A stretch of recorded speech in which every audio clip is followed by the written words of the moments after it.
friends, and welcome. I'm Sarah Liz, and I am back with a fall-themed project for you to celebrate the Fall Fun Theme Week here at Trinity Stamps. And there are giveaways. I know. I'll leave all the information you need in the description box below. But for now, we're working on a background. So I have the A7 tree frame die set, and I am just marking on my A7 panel of white cardstock where the big clusters of leaves are, where the trunk is, so I know how far up to go with my different layers of blending. I'm using oxide inks. If you don't do a lot of blending, oxides are a really creamy ink and they blend more smoothly, especially for beginners. To me, it feels a little bit like working with like an oil pastel. It sort of sits on top of the paper. It stays a little wet, right? And so I can move that color around and push it around and try to get everything to combine really nicely. So I have spiced marmalade, wild honey. This is mustard seed. I opened my ink pad and it was sort of chunky in there. It was weird. It was a brand new pad. So I just used a little bit of re-inker for that one instead. And that's what's on that acrylic block. And then I have antique linen up at the top. There's a pretty big jump between the mustard seed and the antique linen, but that's okay. I just kind of go back and forth between the two colors. And then all the way down at the bottom, I'm going to use ground espresso. I have some copper ink, and it is like a metallic ink, and I was hoping to use that, but it was too transparent, right? It wasn't giving me that thick coverage. But you can see at the very bottom, I have brown, and then above it, it gets this sort of warm coppery feeling. That's from that metallic ink that was in there. I love adding some kind of metallic into an ink blended panel for just that extra like little bit of wow. I am going to come in with just a little bit of that metallic ink and sort of push it into our orange section, and then a little bit in the wild honey. This is maybe slightly more than I wanted. It's going to be fine. No one's going to notice, but when we move from that sort of spiced marmalade into wild honey, you can see it gets like extra dark up in that section. Then I'm going to go all around the outside edge with a black pigment ink. This can be difficult to blend, but it does stay wet for a while. So I add just a little bit and then I pull it onto my paper, and I can use a soft rag to soften that out and pick up some of the color and move some of the color. Some of the ink that's underneath it, that oxide ink, is still movable, and so that's helping too. I will say I put it onto the acrylic block because I didn't want to accidentally pick up some of the oxide with my blending brush and then transfer that into my black ink pad. But in the end, I'm not sure it would have mattered. I couldn't really tell when I was done that the brush had picked anything up.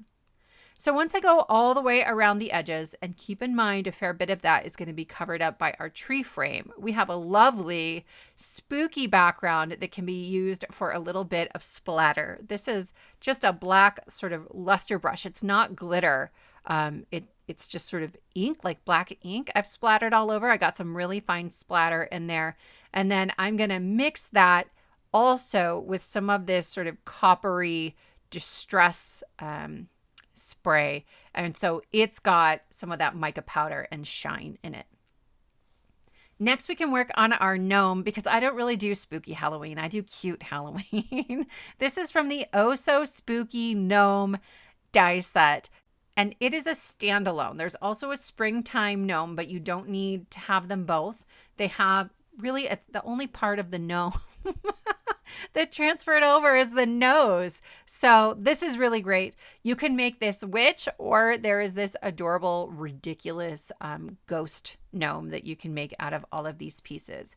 I decided to add a little bit of ink blending onto my different pieces. And on this black cardstock, I'm adding a black shimmer ink just to give it another layer of dimension. I like ink blending on my die cut pieces if I have an ink blended background. Otherwise, I feel like the die cuts look a little flat. I wanted to add some texture to the braid, so I grabbed 3 shades of green markers. Most of them are that same sort of yellow-green, though the middle one, I didn't have a great yellow-green for that, so it's more of just a green. And I'm just flicking out from the top and from where the little tie is in the middle. Same flicking motions when it comes to this broom. I probably could have done this in 2 colors, but I don't do this a ton. I am not the most confident when it comes to stuff like this. And so for me, I find it's easiest to start with a really light color where if I kind of mess it up, it's mostly going to get covered up by other colors. It's like my practice color. And then really it's the next two colors, the medium and the slightly darker shade, that give it most of that texture and dimension. And I'm just coming up from where it ties and from the bottom of that broom. There is a large oval and then a smaller oval. The large oval is like the face and the background, and then the small oval is the nose. So I'm going to start by attaching the face, and then I'm lining up the braids where I want them, sort of overlapping the body, and I will just add glue at the top and add the hat onto the back. And then that way I know they're going to kind of match. It's going to leave enough room for my nose. Glue onto my braids, and then I will lay that down on the body. I have a white panel of cardstock back there, really just to help you see better, right? The black body on the black sort of grid mat can get a little difficult to see at times. When I was doing my ink blending, I ink blended sort of solid color onto the inside of the hat, just so it would be darker. It's a little bit in shadow, but in the end, you can hardly see it. So I don't know if it mattered. Anyway, I'm going to add the little brim onto my hat. She's got bows that go on her hair. You could do this in so many different colors. If you haven't checked out Tracy Fear, who's on our design team here at Trinity Stamps, I will try to link to some of her videos below using this gnome. She has turned them into like Star Wars inspired characters and tons of other stuff. She went like above and beyond. I've been so impressed with everything that she's done. Once I have the gnome put together, I can sort of work on the broom and how we're going to hold this broom. There's a tiny little die that is like the whatever you would use to tie the broom together. I used the die, but you could certainly just use a marker if you didn't want to keep track of something that small. And then I'll add that on to the base of our broomstick. I love how zigzaggy it is. This would make a great broomstick for flying, I think. I need to add the arm and hand onto my gnome, but I really wanted to make sure I understood where it was going to go in the scene to make sure that the pieces were supported. So I'm going to go ahead at this point and add that A7 tree frame onto my ink blended background. There is an A2 version of this as well, and I just think it's absolutely stunning. It doesn't have to be for Halloween. I used it when we did the space release. It's really great. I sort of put a moon down at the bottom and a rocket in the sky. There's so many great ways to use it. And then here, I'm going to add the arm, and I'm going to sort of pick up the biggest part of the hand. It's going to go just onto the end of that arm die cut. But I want to have the broom sort of in hand when I go to add the rest of the pieces. So my grid is going to help me get things lined up so they're going to look like they're on the same plane or they're on the same ground. I was a little worried about that. And then there's sort of like the thumb piece here and then the fingers that go on the top. And it really is so beautifully dimensional. I love that. There is cardstock around the edges from our tree frame, but not in the middle. So I did cut a scrap to stick behind the gnome just to give it a little extra support so it didn't look like she was leaning backwards into the void. Like you do around the holidays. And then I'll add glue all over everything. And I'm being really careful with the hand and the broomstick. And then the sweepy part of the broom. Does that have a name? I don't know. Just to make sure everything has lots of glue and it's going to be adhered nicely. Then we can go ahead and start working on our sentiment. So this is the Simply Sentimental Halloween. I love the Simply Sentimentals. So you'll get a stamp set with a bunch of word dies for the same word but in different fonts. And then the coordinating die set has a shadow die that will cut out all of those large words, but then it also has dies that will cut the letters for the words. So you get really great options for whether you want to stamp or die cut the whole thing. And then there's a bunch of sub-sentiments.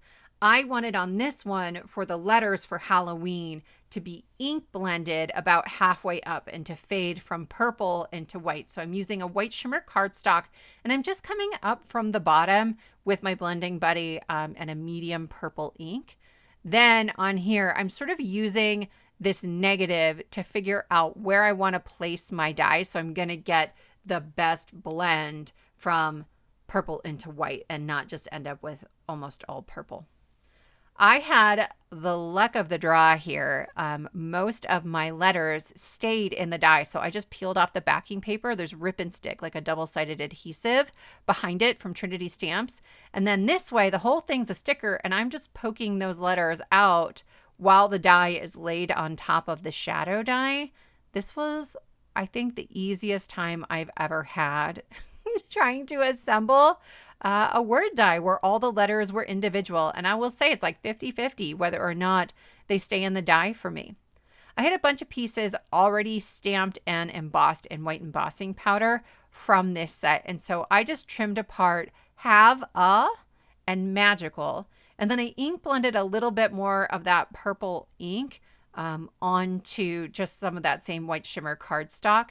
That way I can create a drop shadow for Halloween, and then my two sort of black strip sentiments that go with it. All of my drop shadows are going down and to the right. To me, I try to do it that way every single time I create a drop shadow. Otherwise, if I was doing 3 different pieces like I am here, they are not going to match, right? My brain can't handle trying to keep track of how the drop shadow is supposed to go every single time. I will use some tweezers just to hold on to these and audition them into the right spot, but a little wet glue behind them. My friends, we are almost done. If you wanted to simplify this card a little bit, make it a little quicker, you absolutely could use a patterned paper in the background, maybe like an ombre patterned paper. Or if you wanted to step it up a little bit, you could turn that tree frame into a shaker, put a little acetate behind there, and then just some foam tape around the outside edges. I really like a black foam tape when I'm making a card like this. Or you can color in the edges of your foam tape with a Sharpie. But my friends, that is our card complete. I hope this inspires you. Don't forget to hit the subscribe button and fill out the form below to enter to win the giveaway. Thank you all so much for spending your time with me, and I will see you next time.